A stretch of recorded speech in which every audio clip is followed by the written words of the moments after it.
Actually, this technique of seeding data only came along in the version 2.1 now of the SDK for .NET Core. So I'm glad it's finally here. There were other techniques we could have used, but this is the easiest one that's come out so far. So it's fairly straightforward. What we're going to do is we're going to add a class that we're going to put a method in that will just actually go to the database using our context and put some data in. The last step is to set it up so that as we build the application, or actually go to run the application and build our web host, that it'll check for us. It'll run this bit of code we're going to add and check and see if we are empty, and then populate a little bit of starting data or sample data to begin with.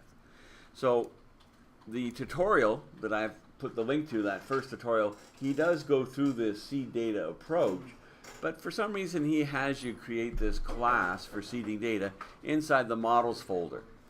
Again, it's perhaps my personal preference, but I like to use the models folder for actual domain models that we have to worry about, things like doctors and patients, and relate to our actual application.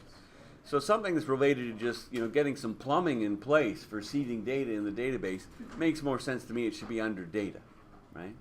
So it's a small change, but I just wanted to explain why I'm doing it in a slightly different way than the tutorial. It's just a different namespace is all it comes down to in the end.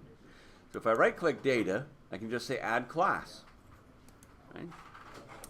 So it'll just be a class. I'm going to call mine MO seed data, right? Because I might eventually have different seed classes in here.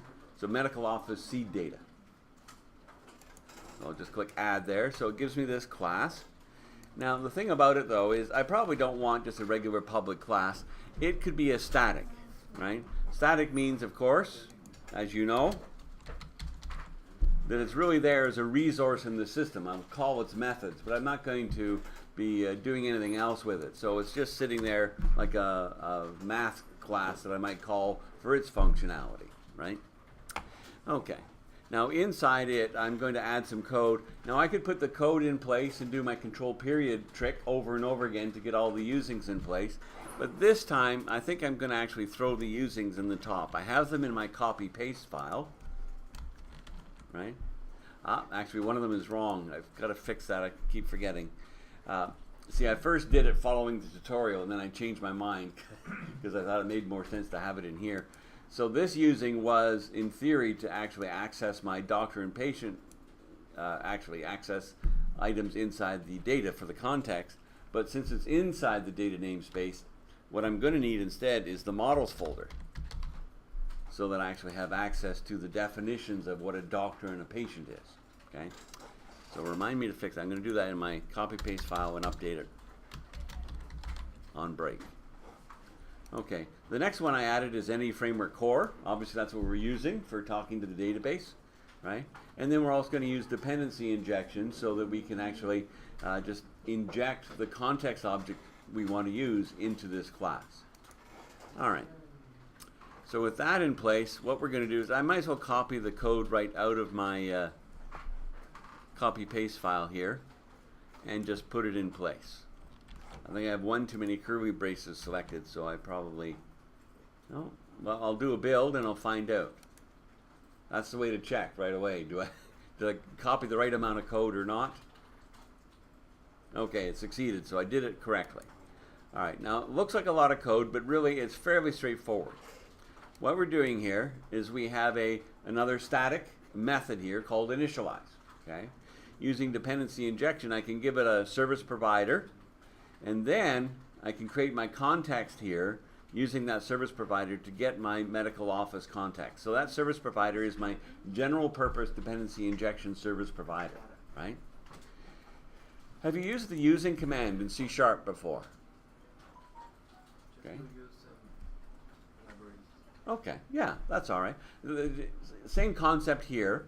Because our context object can be disposed of automatically in code, we could wait for the garbage collection to do that for us. But, it's better, it's more efficient in a case like this if I wrap it in a using so that it gets disposed of immediately. As soon as I don't need it anymore, we'll clean it up and free the resources out of memory in the system. That's all this using is doing. I could do it without that, but it's a performance thing. It helps out with the performance of my application.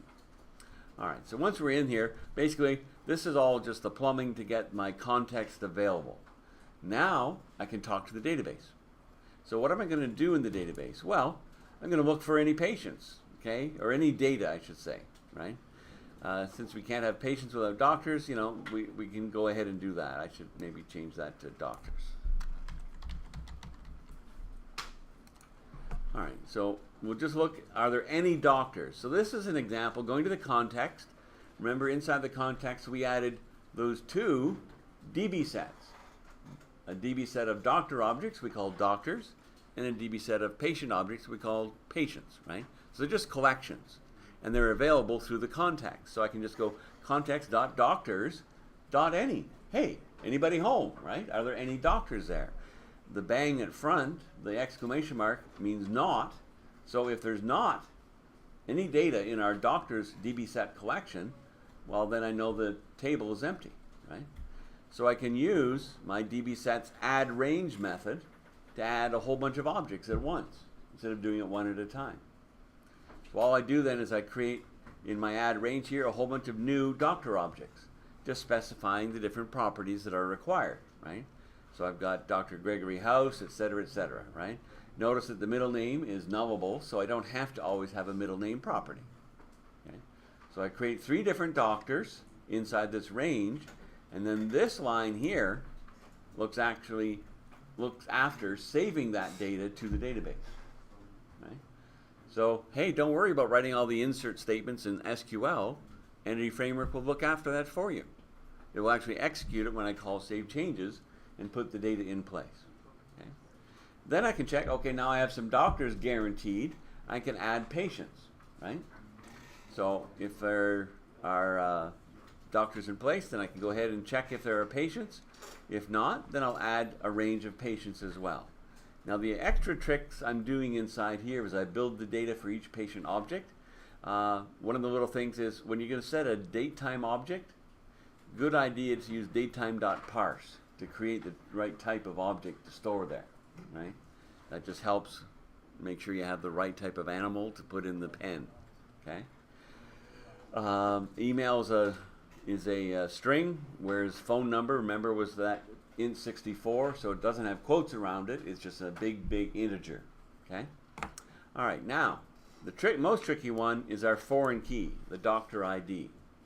Okay, truth is I could actually instantiate a doctor object, okay, and assign that to the doctor property. But since I have the ID property available as well, often it's clearer and simpler to work with the integer value for the actual foreign key. The only thing is, I could probably just make an assumption here that I'm creating 3 doctors, okay? If I'm starting from scratch, they'll get IDs 1, 2, and 3, right? And they would right now because I've just created the database, okay? But if I hadn't just created the database, it could be that those records were deleted and added again, and of course it won't reuse those ID numbers. So I can't always guarantee that Gregory House will have ID 1 and Doogie Hauser ID 2, right? It would work right now if I just set this to say 1 and 2 and 3 and so on. I could just use those numbers. But to be safe, just in case, okay, those aren't the correct IDs anymore, we'll just do basically what is a link query, right? So I can go to my context, to that DB set of doctors, and one of the methods is first or default. Okay, so we'll find the first doctor that matches this lambda expression. Now, I don't know if you've had a chance to learn about lambda expressions yet. We'll talk about them very soon, but what you can see clearly here is it's just a way of saying, well, in order to satisfy this, the first name has to match Gregory and the last name has to match House. So we'll go and find the first record that will match that. Once it has it, then I can go .id. That .id at the end simply returns the ID value for that selected doctor, right? So this will actually run a query against the database, find that doctor, and give me the ID. That way I'm guaranteed to get the right integer value for the primary key. Okay, so don't worry, this kind of expression will come clear as we go into the course a bit more, but I didn't want to hold back and show you the wrong way and then have to correct it later on. This is the correct way to actually find out what the doctor ID is, right? So we do that for a few different patients, and away we go. And once more, I can just call save changes, and any pending changes in that context will be sent to the database. Okay, so that's all there is inside this method. Okay, the plumbing at the beginning is just to get my context through dependency injection. Then I can use it to add a range of doctors and patients, and away we go. All right, so that's good. I've got that in place. I'll just do a build, make sure I didn't mess up my copy paste. I might have done it already, but that's okay. It doesn't hurt to do it again. All right, so how are we going to actually call that, though? Make sure this code gets executed. Well, this is a little trickier than it used to be, but it's not that bad. Basically, I go to my program.cs. Here's where my good old void main is. Remember we talked about just about every application on Windows, PC, or console apps, so on. You can often find a void main in there, which is like a kicking off point for the application, right? All we really have inside here is this call to create web host builder, right? We pass it the arguments that are passed into the void main. Then we call its build method, and right after, notice we're chaining here, we're calling its run method. So it'll build it and run it, right? And that's how we get the whole thing up and going. Trouble is, we want to do something in between build and run. Okay, so this worked fine when that's all we had to do is build it and run it. But now I want to say, wait a second. Okay, after you build it and before you run, let's see if we need to see data. So I'm going to replace the content here. Okay, just remember what was there. Maybe I'll comment it out so you can compare back. And I'll replace what's inside here with some slightly different code, right?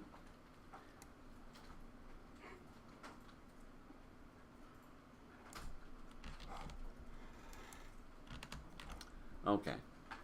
So you notice we're still calling our create web host builder. Okay. Oh, I need a couple more usings because they weren't needed before going directly chaining the events.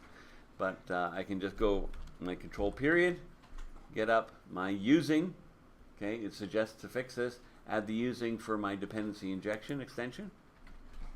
Okay, what else do I need? Well, I need to add the using for .data namespace because that's where I put my MO seed data class we created a minute ago, my static class. And this is actually a mistake because this is out of the tutorial. So that's another thing I need to fix in my copy paste file, sorry. So it's medical office. Oh, there it is, medical office context. IntelliSense is helping me out. Okay. So you know what? Oh, and migrate. Okay. I have to add the entity framework core using to be able to call that method. So often the red underlines is just a matter of adding the right usings to any class. Now it should be ready to go. You know what I'm going to do? I'm going to copy and paste this and put it back in my copy paste file that I have to update on the website. So that was all inside the using, so I'll just fix that up. Okay. All right, so let's talk about what we're doing here. Notice that this is the same create web host builder, okay, that we were initially calling. We called .build and then .run. Well, we're just calling .build, but because I want to work with it, this time I'm assigning it to a var, okay? I'm calling it host. That gives me a reference to it, so I can then call it in code and work with it further, right? So then down here, I'm going to wrap it again in a using, so I dispose of it as soon as I'm done, okay? A scope, right? It'll create the scope here calling my services, and then I just set up my service provider to get the actual services. Now I can do a try catch. So it gives me the extra step here that I grab my context, call migrate, and then I call my initialize method to see the data. So it's just adding a few extra steps. The tutorial, okay, he explains it a little bit differently than I do, but you can read the tutorial instructions as well. But really, you know, there's an awful lot going on here, I realize, and for any one of us to understand everything that's in this plumbing is a bit much right away, okay? So sometimes you just have to take on faith. In fact, in the tutorial, all he says is replace the code with this, right? So at least I'm trying to explain it a little more, what's going on here, okay? All right, and then when we're done, finally we call run. That was initially just chained as the next method, okay? So when we're done calling migrate and seed, then we'll run. All right, so now I'll just do a build, make sure I didn't mess anything up. Looks okay. This time when I run, hopefully my data will seed. By the way, there's a note there that if you still have IAS running, sometimes you have to stop it because it happens when you start it. Now let's go to my doctors again.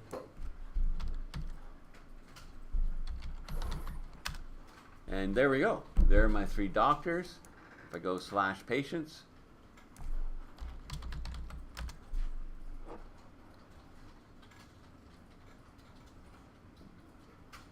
I'm not going anywhere. All right. I don't think I made the, in here, I don't think I made the patients controller. I have a different copy from a different section. Okay. So that's why it's not getting anywhere. I don't have a patients controller yet. All right. Okay. No problem. So at least we're seeding data. So let me get caught up then. So that's something I'm obviously missing. So if we go to controllers, yep, I see doctors and home, but I don't see my patients controller. So I can quickly do that. We'll add that controller. MVC controller with all the goodies for my patient object. Okay, it'll be the patient's controller. Scaffolding away. By the way, scaffolding is a term you see used a lot in this with this tool, basically for building a structure based on a design, right? So that's how we get, there's a template file basically for how we're going to build any controller. So it scaffolds it by putting the right references in. Okay. All right. So there's my patient's controller, and I should see all the views as well because I had that checkbox selected. So coming down to views, now there's patient views here as well. Okay. These are the 5 standard views that get scaffolded: index, edit, details, delete, and create. Okay. So basically everything there for our 3 insert, update, delete operations, as well as a details view just to see all the details. Sometimes what we'll do is we'll move information off the index and just make it available in details. We're going to do that in a few minutes actually. An index is usually just the list of all the data itself. All right. So before I run again though, you probably noticed I've been frustrated by having to always type /this/that in the address bar. We've got a navigation system sitting there waiting for us to utilize it. So maybe that's the next thing we'll do is we're going to look at our layout page. So let me just stop